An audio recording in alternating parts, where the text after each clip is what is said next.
Salut à tous, on se retrouve pour le 3e épisode. On est dans un local un peu différent, donc on se retrouve dans le local de Madame.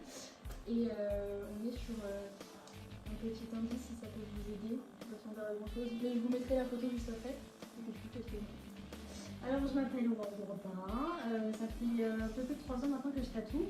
Et j'ai eu ma première machine, c'était une machine de débutant. Et puis au fur et à mesure, je m'en achète des nouvelles, du nouveau matos. Stérilisé bien sûr, je fais pas n'importe quoi. Et puis voilà. Par rapport à ça, pourquoi tu as commencé en fait, à vouloir faire du tatou? Tu as dû commencer par faire des dessins du coup? Ouais, c'est ça. En fait, je dessine déjà depuis que je suis petite. Et puis c'est une amie de mon grand frère qui a commencé le tatouage. Et puis là-bas, je voulais pas du tout faire ça, donc écoute, j'ai rien. Et finalement, je me suis rabattue sur le tatouage parce qu'on met notre art sur la peau des gens. Donc c'est une grande confiance de la part des gens. Donc voilà, j'aime bien. Ouais. Et du coup, par rapport à ça, qu'est-ce que tu as entrepris entre guillemets comme démarche pour pouvoir se lancer? Parce que c'est jamais facile de pouvoir se lancer d'un seul coup comme ça, sans réglementation. Ça c'est sûr que c'est compliqué parce que déjà en demandant de l'aide de différents tatoueurs, c'est compliqué parce que c'est beaucoup de concurrence. Enfin, tout de suite, c'est la concurrence. Et du coup, j'ai passé une formation hygiène, salubrité pour connaître toutes les bases de l'hygiène, pour pas faire n'importe quoi et tout ça. Donc je l'ai passé à Rennes sur 3 jours et puis Rennes, l'état d'esprit des gens est beaucoup plus ouvert que sur le Mans, je trouve. Donc voilà, et puis oui, c'est pas mal de choses à faire parce que ça coûte beaucoup d'argent surtout, c'est très cher avec tout le matos qui doit être stérile, tout ça, il faut trouver les bons sites internet, pas se faire arnaquer. Et est-ce que du coup, tu aurais un book à nous présenter? Alors du coup, ça c'est que les dessins que je fais parce que tout ce que je fais, les tatouages des gens, c'est sur mon compte Instagram, principalement. Et donc j'ai pas mal de mes dessins qui sont là-dedans, qui à la demande peuvent être faits, si les gens leur plaît, je peux le faire à la demande. Mais c'est souvent plus pour savoir ce que je sais faire en dessin surtout. Et est-ce que tu en as un là qui te vient tout de suite à l'esprit, un que tu aimes beaucoup? Un dessin, ouais, il y en a un qui est pas mal. Donc ça, c'est mon préféré, je l'ai fait il y a peu, il y a 1 ou 2 mois. Voilà, donc ça c'est un de mes préférés. Et celui-là, tu vas le faire tatouer du coup? Je pense, ouais, parce qu'il y a déjà pas mal de demandes pour celui-là, donc si la personne le veut, je le ferai. Est-ce que du coup, j'imagine que tu vas lancer une série de flash? Ouais, c'est ça, je suis en train de le faire. Donc cette série de flash là, vous pourrez la retrouver dans ma story Instagram quand Madame aura fini de la poster. Et vous pourrez me contacter directement en DM ou directement sur sa chaîne Instagram. Donc je vous mettrai le lien directement en barre d'infos, comme ça vous pourrez aller directement la contacter s'il y a un petit flash qui vous plaît. On va passer aux questions de société, donc vous connaissez le principe maintenant. Là on va parler surtout de ce qui concerne son métier. Donc en ce moment on a une grosse polémique par rapport au prix des encres. Ouais, alors ça, c'est l'encre a été interdite, l'encre noire. En fait, c'est toutes les encres qui ont été interdites parce qu'il y a la même chose. Enfin, je n'y connais pas, je suis pas chimiste, donc je vais peut-être dire une bêtise. Mais c'est toutes les encres qui ont été interdites. Donc sur les sites, du coup, elles sont vendues. Enfin, elles étaient vendues et quand on se rend sur l'encre étrangère, elle est pas interdite. Et donc elle était apparemment cancérigène, donc c'est un peu inventer ça. Parce que pour moi c'est pas vrai. Et donc forcément les fournisseurs cherchent d'autres manières de faire de l'encre. Sauf que forcément c'est beaucoup plus cher, donc ça a grimpé complètement le prix, quoi. Est-ce que tu as un mot à dire du coup par rapport à la pétition là, qui a été lancée concernant tous les tatoueurs de France? Alors ouais, du coup il y a une pétition, de ce que j'ai vu, il y avait une pétition pour l'encre, pour que l'encre ne soit pas interdite. Donc ça n'a rien fait, bien évidemment, c'est sûr. Et je trouve que c'était bien de l'avoir lancé et tout ça, mais bon, malheureusement, c'est pas une décision. Et même si je pense, je sais même pas si Tintin, le plus grand tatoueur de France, l'a signé, mais j'imagine que si. Et même lui a son avis sur la question, c'est sûr. Donc ouais, je trouve que c'était super bien de l'avoir lancé, mais bon, malheureusement, on ne décide pas.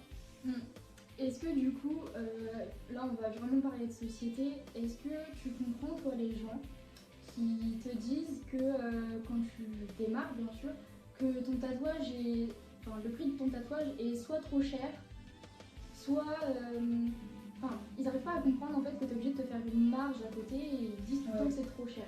Bah souvent, moi je les faisais beaucoup moins cher que ce que je devais le faire. Donc c'est grâce à mes proches surtout qui me disaient qu'il fallait quand même que je me fasse une marge parce que maintenant tout augmente, hein, c'est comme le prix de l'essence et tout ça, donc c'est un tout, de toute façon tout augmente. Et surtout le site où je me fournis, il fait plus partie, d'où le matériel vient, c'est à Londres, donc ça fait plus partie de l'Europe. Donc forcément les frais de port ont augmenté. Du coup, la deuxième partie de la question, c'était pourquoi les gens ne comprennent pas en fait pourquoi le prix est cher. Peut-être parce que les gens sont radins un peu. Et puis parce qu'ils ne voient pas en fait tout ce qu'il y a derrière, donc tout est jetable. Après on peut prendre en inox désinfecté, mais bon je préfère prendre aucun risque, je fais tout du jetable comme ça, au moins je fais pas de bêtises. Et même si je connais les règles d'hygiène, mais bon je préfère faire comme ça parce que j'ai pas encore tout le matériel exprès. Et donc parce que les gens ne voient pas, en fait c'est pas que le dessin qui est cher, c'est pas que l'encre, c'est pas que ça, parce que c'est un tout en fait, c'est le désinfectant, les buses, les aiguilles, parce que l'encre qu'on met dans les petits tubes là, dans les petites caps, en fait si on en met trop, c'est poubelle, on peut pas s'en servir, c'est contaminé, c'est des déchets. C'est des déchets contaminés, il y a du sang de la personne, donc c'est impossible, on ne peut pas s'en servir. Du coup, on va repartir un peu sur toi, entre guillemets. J'ai eu des questions d'abonnés qui sont revenues assez souvent. C'est est-ce que tu comptes prendre un plus grand local, donc t'agrandir? Oui, je compte prendre un plus grand local, parce que du coup là je suis dans la maison des parents, qui m'ont donné une pièce qui peut être complètement faite pour ça, entre guillemets. Mais ouais, j'aimerais bien déjà travailler avec quelqu'un d'autre dans un salon pour apprendre déjà son style, pour apprendre plus déjà pour moi personnellement parce que je connais pas tout. Et puis j'aimerais bien faire mon salon à moi, embaucher des gens et tout ça. Et puis aller jusqu'au mondial du tatouage, ça serait bien. Et du coup, en parlant du mondial du tatouage, est-ce que toi tu kifferais faire des concours comme ça? Alors au début c'est vrai que j'étais assez réticente, mais quand je vois, après au reportage c'est pas complètement la réalité, mais bon, quand je vois les vlogs ou les vidéos du mondial, franchement c'est top, hein. Ça doit être énorme d'avoir une reconnaissance de son talent, de ce que tu fais et tout ça. J'aimerais qu'on fasse toutes les deux un rapport entre guillemets, ou du moins avoir ton avis sur la différence des tatouages de l'époque, donc à la période où ça a commencé, je crois que ça date d'il y a un moment, mais on va dire entre 70-80, et les tatouages de maintenant. Après oui, le tatouage, comme j'ai dit, ça remonte pas à hier, hein. Ça a toujours existé presque, mais si on remonte dans les années 80 à peu près, hygiéniquement parlant c'était dégueulasse. Même c'est arrivé que la dame qui m'a fait la formation d'hygiène, elle s'était placée dans une prison parce que les tatouages dans les prisons, c'est pas... C'est claustrophobique, c'est claustrophobique. Enfin, les machines, je sais même pas comment ils les font. À l'époque, c'était les aiguilles devaient les souder eux-mêmes parce que dans les aiguilles, ça arrive qu'on avait plusieurs petites mines, je ferai voir après. Et du coup, devaient les souder eux-mêmes, donc franchement, c'était pas du tout hygiénique. Il n'y avait pas de machine à l'époque, c'était fait ou en poc à l'aiguille comme ça à la main, sans gants, sans désinfecter. L'encre de Chine sûrement, après je ne connais pas, mais je sais que c'était pas foufou. Heureusement qu'il y a une réglementation du coup au niveau d'hygiène. Par contre heureusement, parce que même si la formation elle est quand même coûteuse, c'est pas plus mal que ça parce que franchement ça fait peur, ça fait prendre conscience de pas mal de choses. Ça évite qu'il y ait des transmissions de maladies et tout ça. C'est un peu le bordel. Ouais, on peut vraiment mettre la vie des gens en danger à cause de ça, on se rend pas compte, mais c'est vraiment énorme. Et une deuxième question, ton avis sur le regard des gens, sur les gens qui peuvent être peu tatoués ou très tatoués, parce qu'on connaît à l'heure d'aujourd'hui avec les réseaux sociaux des personnes qui sont tatouées à 98%. Oui. Et eux-mêmes savent le dire, hein, le regard des gens est différent, mais toi, donne-moi ton avis par rapport à ça. Après c'est les tranches d'âge, hein, parce qu'on sait très bien que les personnes âgées, c'est les racailles qui ont les tatouages, c'est pour ceux qui n'ont pas confiance en eux. mes grands-parents eux-mêmes le visaient, mais bon, maintenant qu'ils voient ce que je fais est sain. Et ça peut être joli maintenant, c'est pas comme avant, c'était des gros traits, voilà quoi. Et du coup, ouais, bah, ça dépend des tranches d'âge. Et puis pour certains, c'est une mode. Donc souvent, c'est des tirés d'internet copier-coller. Donc bah, franchement, j'en ai déjà fait, c'est pas bien. Mais oui, j'essaie de changer quand même des choses parce que un tatouage, c'est la vie quand même. Et je trouve que c'est mieux que c'est une symbolique. Donc ça dépend des tranches d'âge quoi. Pour certains, c'est une mode. Pour certains, c'est à nuire. Et puis bah, pour certains, ça aide, par exemple pour les décès, j'en ai fait un il n'y a pas très longtemps. Ça aide vachement pour les décès et puis bah, voilà, ça dépend des tranches d'âge. Non, quelque chose dont je voulais parler avec toi aussi, c'est on sait qu'à l'heure d'aujourd'hui, il y a beaucoup de gens qui font des tatouages un peu pour l'esthétique, qui font beaucoup de copier-coller. Mais est-ce que pour toi, justement, le fait de faire des copier-coller, ça t'empêche toi d'exprimer ton style à toi justement? Alors bah, c'est vrai que s'inspirer d'internet, moi-même je le fais, je m'inspire, je ne copie pas. Alors du coup, bah, les tatouages c'est purement que esthétique, souvent c'est des flashs, ça veut rien dire pour la personne, mais après la personne peut flasher dessus, c'est le principe. Donc ça par exemple c'en est un, donc pour moi il veut strictement rien dire, il est juste joli. Mais si on veut faire un tatouage esthétique, vous me demandez au tatoueur qui dessine quelque chose qui peut te plaire. Tout simplement, et puis parce que voler le travail des autres c'est pas cool. Donc voilà. Dernière question, je pense que ça va même pas être une question, c'est est-ce que tu aurais l'envie du coup de faire une petite synthèse de tout ce qu'on vient de dire, genre une petite conclusion? Pas faire une conclusion, une conclusion, parce que ça fait une conclusion.